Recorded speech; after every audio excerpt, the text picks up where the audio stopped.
Hello folks, in this video we'll show you how to set up Mobile Authenticator for two-factor authentication in Jenkins 2FA plugin. Please ensure first the 2FA is enabled. The admin needs to click on the Mobile Authenticator toggle to enable the method and save the configurations. After saving the configurations, navigate to the User Management tab. The admin can enable two-factor authentication for individual users.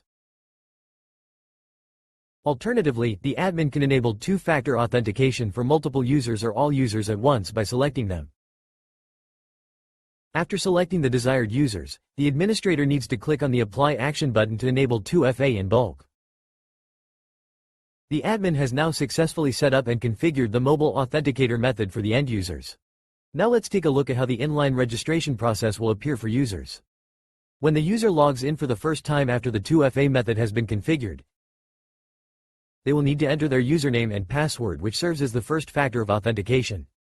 After that, when the user clicks on Sign In, they will be prompted with Configure Two-Factor page.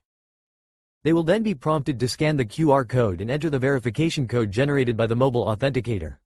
After entering the code, the user needs to click Validate to complete the registration. After validating, the user logs in successfully.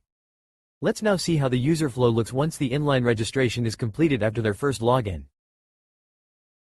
When the user logs in for the first time after the 2FA method has been configured, they need to enter their username and password, which serves as the first factor of authentication.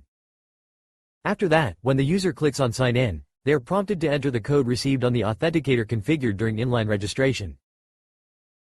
After entering the code and clicking Validate, the user logs in successfully. And that's how the entire Mobile Authenticator 2FA flow works in the Jenkins 2FA plugin.